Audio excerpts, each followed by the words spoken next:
Okay, let's go. Ito may pinag-uusapan kami dito ah. Itong bike niya. Bike ni June, ganda oh. Vulcan. Naka-riser siya, naka-riser kaya pagka nakaupo siya. So kaya nga bro, tingnan natin, pakita natin. Yan oh. Pag nakaupo siya, naka-lean na. Yan oh. Di ba? Forever bike nga, sabi nga namin forever bike. Hanggang matanda na no. Di naman, aray. Forever bike na yan. Pero astig. Bibili ka pa na ano na 12 inch nito. Medyo na gano'n na. Sa bone enhance na hanggang dito. I-adjust mo lang na gano'n yan eh. Ang problema mo lang pagdating ng 14 inch yung kable mo. Aha, tama ka. Gusto ko rin magganyan kasi sa kable ko nagka-problema eh. Ganyan ka kasi. Pwede ka pa lumapit pa nga oh. Yes. May space ka pa eh. Actually dapat si Kawasaki may binibenta sila na ano, reduce reach na upuan. Oo. Hanggang dito yung foam. Oo. Problema parang wala ata sa Pinas eh. Aha. Yung ergo fit nila, pwede mo pang i-adjust to. Wala ba sa ano? Shopee ganun? Meron siguro pero mahal. Oo, ayan oh. Pwede mo nga rin itong i-adjust. Gawin mo reduce reach para medyo nakaganan ka. Kasi ang haba, diba? Mas gusto ko talaga yan. Kasi tignan mo, naka-stretch na yung legs mo. Dapat ito i-tour mo sa buong Pilipinas eh. Hindi ko kaya. Palagay ko ginawa yan para sa mga ganun. Tapos dati siyang may bike na ganito. Browser na triple spark to kaya sobrang tulin din ito. 200cc ba itong mga ganito? 200cc. Oo. So triple spark kaya lupit din ito sa sakali. Fight na nga, may mask na. Fighter. May winglet pa. Oo nga. Ganda ng pagkakamot. Tsaka alam ko may mga bagong lumabas na motor ngayon, yung China, ganyan, gaganayan nila, lagyan nila ng mga ganyan, mga wings oh. Alam ko sa CF Moto, ang galing nga pre, CF Moto. Hindi ko lang alam kung available na, pero ganyan. Oh, available na yan. Pari, dinagdag lang yata niya eh. Oh, dinagdag. ano yan, modified yan. Modified Mask, to. ito yung mask, ito yung winglet. Oo, tapos aftermarket oh. Oo, pati nga exhaust na ano eh, naka-riser nga rin yata itong shocks nito. Oo. Angat. Tapos Galing oh. yung plate, yung plaka, pinalitan na rin. Ganda ng pagkakamodo ko. Acrophobic. Malinis. Of course, the twin Kawasaki's. Magkapatid. Kapatid kambal. 6R sa kanin, no? Saka 6 Double disc, front disc. kakamukha. Attack bikes. Siyempre, may mga malalaki. Kawasaki Racing Team. 6R saka 650. Magkakamukha. Kambal yan, kambal. Ay, iba lang cylinder. Oo, 2 cylinder yung isa 4 cylinder. Ah, ganun ba? Yes. Akala ko exact ano. 6R yun yung 4 cylinder. Grabe, di ko na malaman ang pagkakaiba nila. Ito yung ram air. Ito yung ram air niya. Ibig sabihin ginamit yung body niya, yung plastic. Ay, yung tangke, ang laki ng isa. Yeah, isa pa to. Ito mas slim oh. Ang galing ano.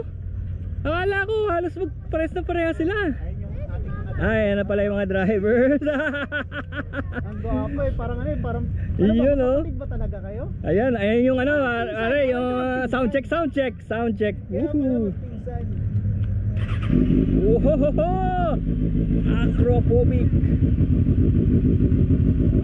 Grabe, sarap sa tenga, no? No? SC project. Ito, ang ganda na ng motor. Tumitingin pa sa Man, mga pangarap kasi yan. Ah, pangarap ba yan? Kailangan bumili ng ganyan, tapos iwanan mo yung motor mo, ganun din. Pero yung kumarin talaga na. Ha? Galing ano? Ayan oh. Pare, ba't ganun? Ano ba yun? Ha? Bakit 636?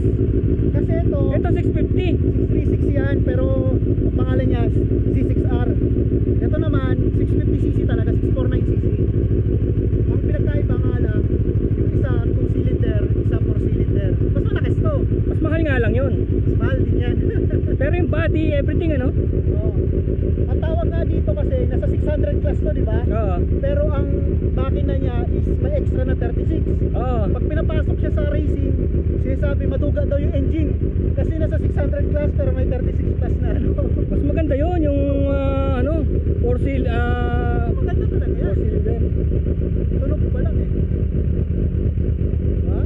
Kaya lang mas malakas sa gas, no? Oo, yung Okay, ano tama, yun. tama, malakas sa gas. Kung ito is 20 kilometers per liter, ito nasa kalahati. Oo. Iba rin yung tunog ng eh. Thank you. Ganda. Pareho kami ng tunog ng motor niyan eh, parallel. Kabisado mo ah. Ibig sabihin talagang pangarap mo yan ah. Pangarap ko yung Ducati na ano na. Ah, yun. O, tignan natin. Yan. Gusto ko yung ano, yung Monster ba yun o Diabel? Diabel Ah, Diabel. Yung ginamit sa pelikula na ano, Fast and the Furious. Tara, tignan naman natin yung sinasabi mo. Eto, may Ducati rito eh. May nakita na rin ako sa show, yung Triumph to, yung Triumph Rocket. Oo, may Ducati rito. Tasan. Etong R3, ano masasabi mo sa R3? R3. Parang bihira na atang makita, parang ilan pa yung last na... Balagay ko nga, isa nga lang mata niyan. Kasi walang dikit eh. Oh? Walang dikit, pandikit. Usually dapat may pandikit, di ba? Na hindi naiwan eh. Oh. Pero ganda no, naka-always na. Grabe oh, lilipad ba yan? Lilipad. Yan, ano yung winglet niya? Aerodynamic no, pupush siya pababa. Parang yung sa Formula 1. Eto na mga classic. Woohoo! Yan naman, naka-Husqvarna na po. Husqvarna. Yes. 401. GPR.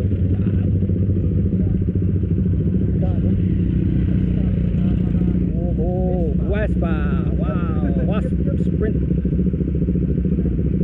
Classic na classic no, lalo na kung may mga leather no.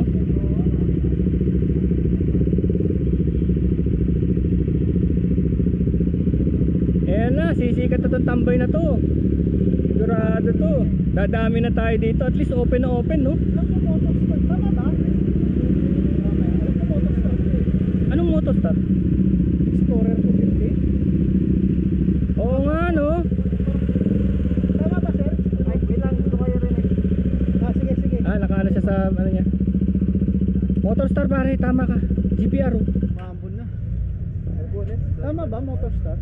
Motorstar. Galing ano. Nakalusot na ano. Pero ano yan, yung paint job niyan, ikaw na, pinabago mo. So yan talaga yung stock niya. Stop po, tinanggal ko lang. Grabe, ang ganda! Parang ano maliit na yung Yamaha eh. Oo nga, Babangga. pwede bang papindot ditong ano? Kasi alam ko medyo matigas to eh. Napalambot mo na.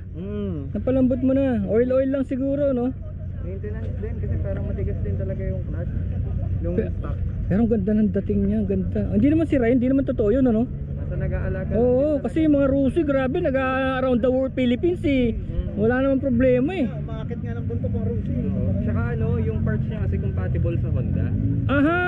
So, Honda na rin yung nakalagay oo, sa kanya. 250 lang siya no? 200. Ah, Yung decals lang nung nakalagay kasi kumupas na yung nakarang paint job. na ano mo na ba to? Nasubukan mo na sa ano? NLEX. NLEX? Hindi ko sinubukan. Hindi naman. Ang ganda sir, ang ganda. Sige po. Grabe ka! Ba't alam mo na yun ang model niya? Dahil mong alam. Sige, thank you. So, pupunta ba kayo? Pupunta ba kayo? Oo, makapuli. Makapuli. Mas na lang. Sige. Tulog ka, nakauray. Ba't mo ambon? Di naman ah. Hindi baka kasi lumakas. Pupunta ka, babalik ka bukas? Balik tayo bukas? XSR? Ganda! XSR, gusto pangarap ko rin yan eh. Kaya lang kahit na yung 150 lang sana eh. Pero ganda pala nung malaki niya. Triple pala to. Triple pala siya. Yun, nakikita mo sa ano niya. Tatlong 5. So, kung kailan dumating kayo na Ambon. Wag naman sana tumulong. Vespa! Ganda ng Vespa mo sir. Wow! Super beautiful. Bagong-bago pa yan sir ha? Bago pa ba yan? Wala pang 1 year.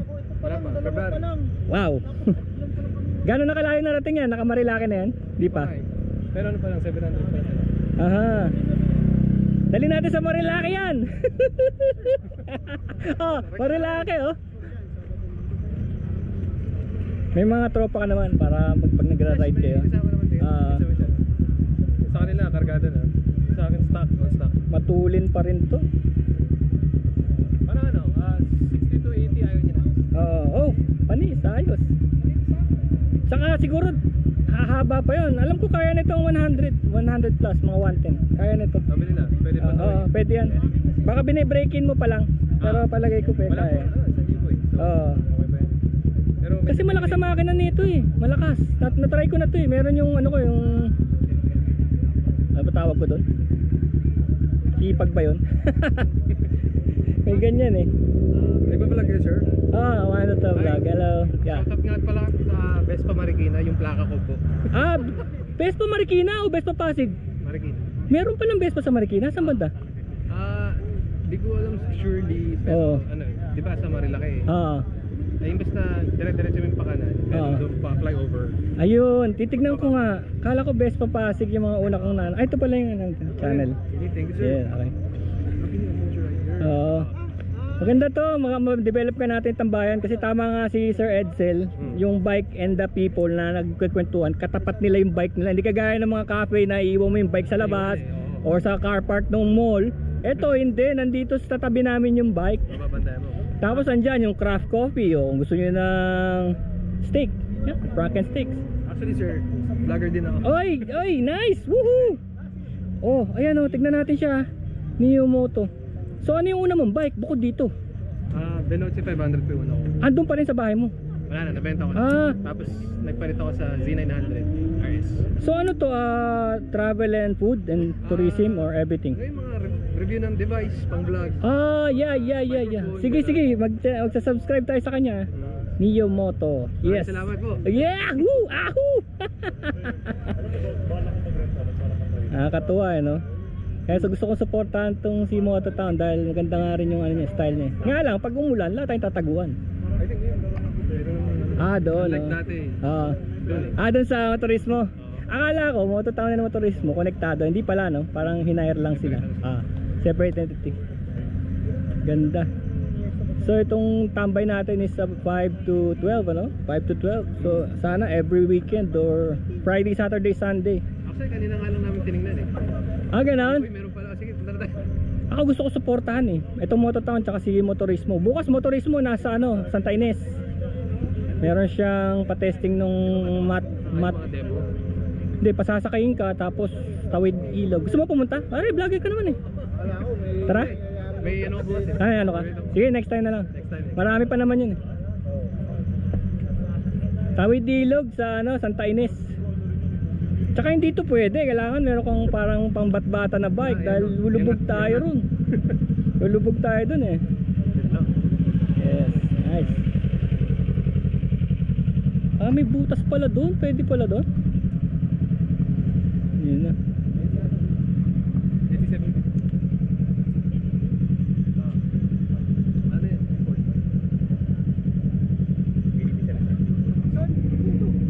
Yung puti. Halika nga, tignan natin. Mag-review ka pa nga ng ibang bike. Actually, hindi ko nga alam na may ganun eh. Dapat pala magiging vlogger ka din. Ang dami mong alam sa sa mga tinitignan mo pa lang yung engine, alam mo na eh. Ngayon nga lang kita ng ganito. Sir, sampulan mo nga kami. Ano mong sasabihin mo sa bike na to? Ayan. Iba yung firing order niya. Ayun, ay pare, Neo Moto. Neo Moto siya, vlogger. Ayan. Yes. Ayun, ikaw mag-vlog ka na rin Walang budget. Hindi naman masyado, tsaka meron ng payment to, may bayad naman eh. Ayan sir, let's go. Sige, Okay, Neo Moto tayo. Actually, ngayon ko lang siya nakita na actual. Ako rin eh. Pero ayun, DCT siya oh. So pwede siyang mag-automatic, parang Africa Twin. Oo. Somehow related sa, ano siya?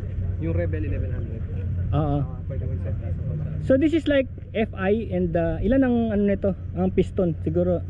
I think sa Dalawa? pagkakaalala ko dalawa. Oo. Pero yung firing order niya is different. I think 270 degree. So parang may pagka-cross plane yung phone. So yung firing order is computerized yun? Parang sa mga rouser? Hindi. Sa yung angle ng crank. Ay, oo. In-study na nila yan eh. Minsan yung angle ng crank, nandun yung stability, yung tatanggalin nila yung vibration, di ba? Usually kaya yung V-twin, yun ang nauso eh, no? Kaysa yung mga OOH, di ba? Minsan may pa-L. May pa-L.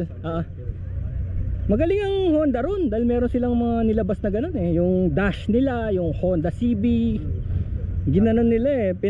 Ginanon nila yung makina, ayan oh. Di ba ang makina dapat ganun usually? Ginanon nila eh. Oo. Nagkaroon ng additional speed. Pagka minsan nadadagdagan, nakala mo 115 lang yung motor, parang 150 kumilos, parang gano'n, di ba? Oo. So siguro efficiency rin, ano? Bakit kaya yung iba may radiator? Sa may radiator sa wala? May naman air cooled na yun. Air-cooled, liquid cooled naman siya. So, tama yan. Ilang cc kaya itong mga ganito? Hindi ko alam yun. Ganda, no?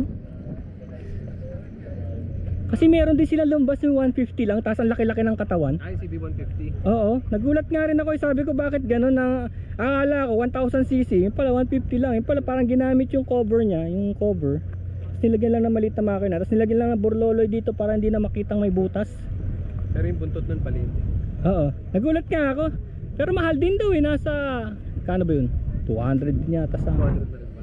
Oo. Hindi ako updated sa prices na yun eh. Pero ito, sure ako na hindi siya available usually sa Honda dealerships. Oo, kailangan pa-import mo. Ini-import talaga to. What's that? Madami yan. Ay, may Kawasaki pala tayo rito. Kaya pala may Z900. Kanina wala eh. Ganyan yung motor mo? Hindi. Pero same engine. Oo, same engine. Yung aking classic, yung Oo, Z900R sabi mo? RS, yes. Oo. Galing ah. SE tsaka standard sa Netas, Ninja 1000 SX. Yung Neo Moto mo, Facebook and ano yun? Facebook and YouTube? YouTube, Instagram. tsaka TikTok din. May TikTok ka? Nagti-TikTok ka? Di ba sumasayo? Hindi ka sumasayaw. Nagsushoot ako ng motor eh. Vlogger, mamo. Editing. Vlogger din siya, kaso ayaw magpa-interview. Ayun o, maandar o. Yun. Ano, next? Anong gusto mo dito? May masasabi ka dito? Panigali na yun. B4S. Wala, hindi ko na alam talaga yung ibang motor. Pagyayamanin na eh. Oo. Hindi, medyo ano naman. ang dami nang lumabas na motor eh, no? So yung sa TikTok ko, mga montage na mga Ah. 50 seconds. Promote nila. Sige. So tumatalon-talon ako sa mga dealership para ma-video I will watch them. Titignan natin. Mamaya makakuha rin ng ano, ng mga tips. Ang gagawin natin dito, kakain ka coffee or magko-coffee. yun, no? Craft, masarap, cappuccino. Masarap. Thank you. Okay. Thank you din. Samahan ko lang din po yung Asa yung camera mo? Ba't di ka na gano'n? Camera. wala mo ng vlog. Buti nakakapagpigil ka, no? Ako lagi kong dala to eh. Minsan nga kahit nasa grocery lang kami, daladala ko pa rin yung mga camera. Gano'n ka kadalas mag-release ng content? Daily kung maaari. Kasi minsan ito, ang tagal nito eh. Di ba, chachap-chapin mo lang ng mga 10 to 15 minutes. Di ang dami nito. May kasama pang riding. Tapos kung ano pa yung madaanan ko sa kalye ng mga restaurant. Sa summer. Kasi may sponsor eh na